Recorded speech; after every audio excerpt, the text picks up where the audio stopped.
दोस्तों, स्वागत है आप सभी का।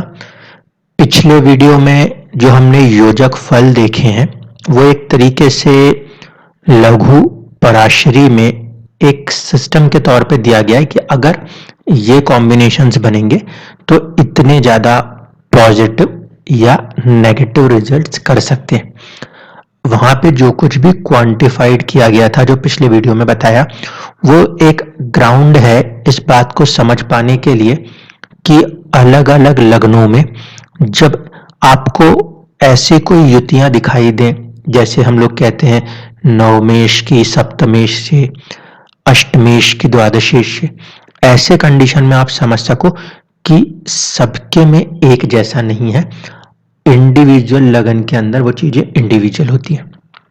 अब आज हम उससे थोड़ा सा अलग हट के बात करेंगे। आज जो है हमारा मेन टॉपिक वो रहेगा सिक्स्थ हाउस। सिक्स्थ हाउस को एक बिल्कुल ही डिफरेंट कंसेप्ट से, डिफरेंट प्रोस्पेक्ट से देखने की कोशिश करेंगे, क्योंकि इंसान की जिंदगी में सबसे इंपॉर्टेंट है उसका आना, और उसका आना किसी न किसी मकसद का हिस्सा होगा। देखिए, दुनिया में दो चीजें चल रही हैं। एक ये कि आप किसी पे डिपेंडेंट थे और फिर अपने आप को धीरे धीरे करके इंडिपेंडेंट करेंगे। इंडिपेंडेंट करने के बाद आपका जो कर्मा आपको अलॉटेड होगा या जो आपके कर्म का बंधन होगा, उसके अकॉर्डिंग आप सोसाइटी को एक सर्विस देंगे। इसको इस तरीके से समझ लीजिए, जो मैं कहना चाह रहा हूं उसको क्लियर कर दूं। पहली चीज ये है कि हमने जन्म लिया। अब हम जन्म लेते ही डायरेक्ट वे में कोई कर्मा नहीं शुरू कर देते। जो हम कर्म करते हैं वो एक सर्टेन एज के बाद होता है। अलग अलग लोगों का जो वर्किंग्स हैं वो अलग अलग एजेस में देखने को मिल सकती है। तो सिक्स्थ हाउस जब हम बात करते हैं सर्विस के तौर पे, तो हर इंसान कहीं ना कहीं सर्विस कर रहा है, चाहे वो बिजनेसमैन हो, चाहे वो हाउसवाइफ हो, हर कोई कहीं ना कहीं कोई एक तरीके से सर्विस कर रहे हैं। इसीलिए जो सिक्स्थ हाउस है उसको हम ऋण बंधन के तौर पे देख सकते हैं। सिक्स्थ हाउस एंड ऋण बंधन। अब ये ऋण बंधन क्या चीज है, इसको पहले समझ लीजिए। दो शब्दों का इस्तेमाल मोस्टली किया जा सकता है। एक हो सकता है ऋण बंधन और एक हो सकता है कार्मिक डेब्ट। कार्मिक डेब्ट का मतलब होगा कर्म से कर्म तक का। क्यों? क्योंकि केतु जो है वो मोक्ष प्रदाता माने जाते हैं। मोक्ष का अर्थ क्या है? आपका अलॉटेड कर्म आपको खत्म करना है, और जब कर्म खत्म हो जाते हैं तो आपको उसके बदले में मिलता है लाभ, उसे हम कहेंगे मोक्ष। जबकि ऋण वो चीज है जो कि एक पर्टिकुलर इंसान से ली और उस पर्टिकुलर इंसान को दी गई। ऋण बंधन ज्यादा स्ट्रांगली कनेक्टेड पाया गया है अभी तक मैंने जितने भी चार्ट्स को देखा उसके अंदर, क्योंकि ऋण बंधन से जुड़ी हुई चीजों को आप नहीं छोड़ रहे होते। ठीक है, इसका कुछ एग्जाम्पल्स हम देखेंगे। तो शुरुआत करते हैं सिक्स्थ हाउस और सिक्स्थ हाउस के लॉर्ड की इंपॉर्टेंस। यहाँ पे पूरा कंसर्न जो रहने वाला है वो रहने वाला है कि हम कैसे कुछ लोगों के साथ या कुछ परिस्थितियों के साथ जुड़े हुए होते हैं और वो चीज हमारे इसको करनी ही करनी है। दैट इज कॉल्ड अ ऋण बंधन। तो ये चार्ट आपके सामने है। ये काफी वेल नोन चार्ट है, क्योंकि ये कहीं ना कहीं अपने आप में बहुत सारे हाउस एक्सचेंजेस के लिए जाना जाता है। ये चार्ट एक ट्रिमेंडस सक्सेस के लिए जाना जाता है। ये चार्ट है स्वर्गीय इंदिरा गांधी जी का। हमारा प्राइम इंपॉर्टेंट फैक्टर जो रहने वाला है वो रहेगा हमारे लिए हमारा सिक्स्थ हाउस। अब आप लोग अपनी अपनी कुंडलियों को खोल के देख सकते हैं। आपकी कुंडली में सिक्स्थ हाउस का लॉर्ड और सिक्स्थ हाउस के अंदर अगर कोई ग्रह बैठा है तो वो, इन दोनों पे फोकस करना होगा। इस पर्टिकुलर कुंडली के अंदर अगर देखा जाए तो यहाँ पे 6th हाउस जो है 9 नंबर लिखा हुआ है, उसके स्वामी बनेंगे गुरुदेव जुपिटर, और जुपिटर जो है वो जाके बैठे हुए हैं 11th हाउस में। ठीक है, पहली कंडीशन। दूसरी चीज कि हम पहले जुपिटर को टारगेट करेंगे कि वो किन चीजों से अपना संबंध जोड़ पा रहा है। अब संबंध कैसे जुड़ेगा? संबंध जुड़ता है राशि में बैठने से, दूसरा तरीका होता है नक्षत्र में बैठ जाने पे। तो गुरु का राशि से संबंध जो बन रहा है वो बन रहा है शुक्र के साथ, जो कि परिवर्तन कर रहे हैं। एट द सेम टाइम जो गुरु है उसका संबंध बन रहा है रोहिणी नक्षत्र से। रोहिणी नक्षत्र के स्वामी हुए चंद्रमा। चंद्रमा कारक हैं किसके? कहीं ना कहीं मदर के। ठीक है, डायरेक्ट कारक हैं वो मदर के। एक चीज, अब जो कुछ भी चल रहा था उसको यहां पे हम समझने की कोशिश करेंगे। ठीक है, जुपिटर की एस्पेक्ट्स कहां पर है, वो किन हाउसेस को अपने एस्पेक्ट से रिलेट करने की कोशिश कर रहा है। वो रिलेट करने की कोशिश कर रहा है 3rd हाउस ऑफ करेज को, पराक्रम को, कम्युनिकेशन को। वो कहीं ना कहीं इंपैक्ट कर रहा है 5th हाउस को, जहां पे कि सूर्य और आपके बुध बैठे हुए हैं। ठीक है, एट द सेम टाइम गुरु जो है वो 7th हाउस को भी इंपैक्ट कर रहा है। ठीक, और जुपिटर जाके कहां बैठा है? वो जाके बैठा हुआ है आपके 11th हाउस में। तो हाउस पोजीशंस को भी समझ लिया आपने।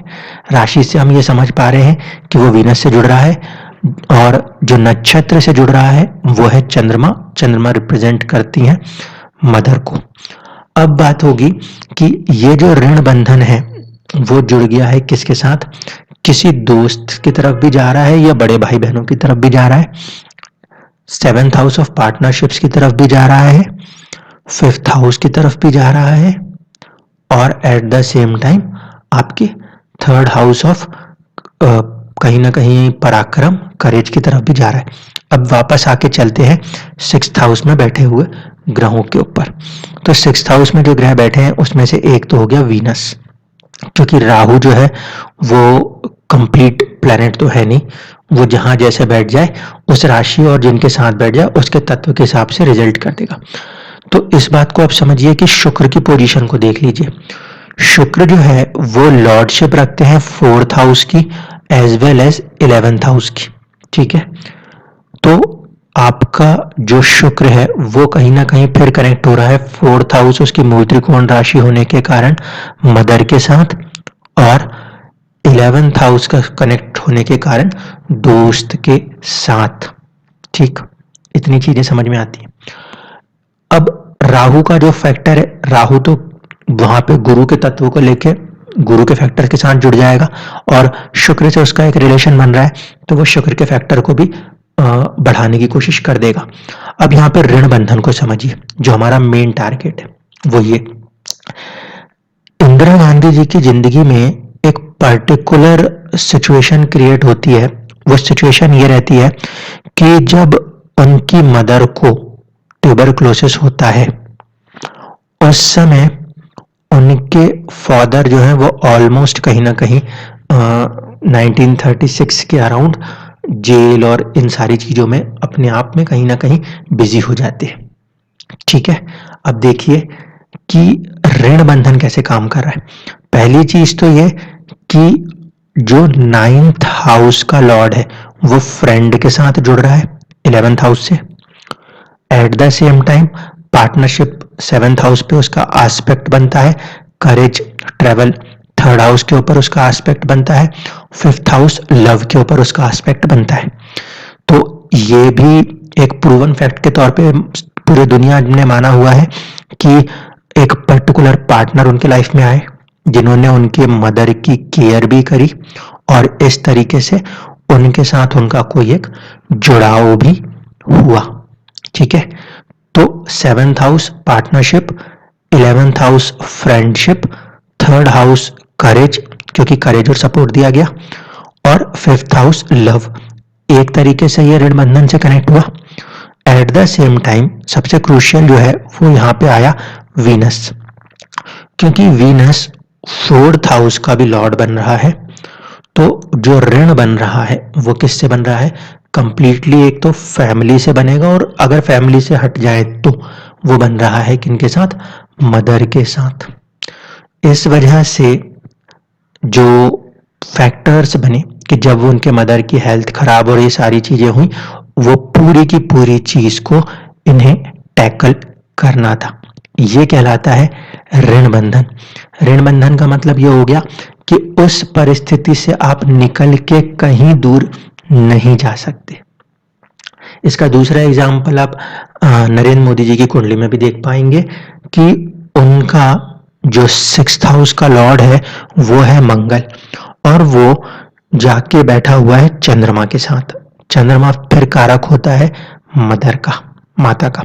इसीलिए बाकी सारी चीजें एक तरफ चलती हैं, उनका उनके मदर के साथ जो रिलेशन है वो बिल्कुल एक अलग तरीके से अपने आप हमेशा फिक्स रहता है।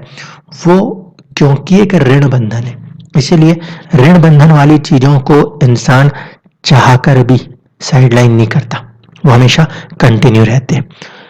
कार्मिक बंधन ऐसे बंधन होते हैं जो कि जितने समय तक जिसके साथ जो कर्मा लिखा है वो कर्म कंप्लीट होने के बाद इंसान जीवित भी रहे तो आप उनको छोड़ सकते हो।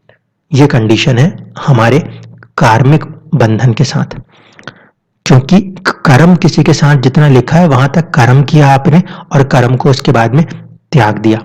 लेकिन ऋण बंधन में ऐसा नहीं है कि आप किसी इंसान को त्याग सकते हो, ठीक है, जब तक कि वो जीवित है। ऋण बंधन आपके जीवन से शुरू होके जिनके साथ वो बंधन है या तो उनके जीवन तक या आपके जीवन तक चलेगा। इस चीज को समझिए, ये इंपॉर्टेंट फैक्टर है किसी भी चार्ट के अंदर 6th हाउस और 6th हाउस के लॉर्ड के द्वारा बने हुए रिलेशंस को समझने के लिए। इस चार्ट में खासियत यह भी हो रही है कि जो शुक्र है वो कहीं ना कहीं राशि परिवर्तन कर जाते।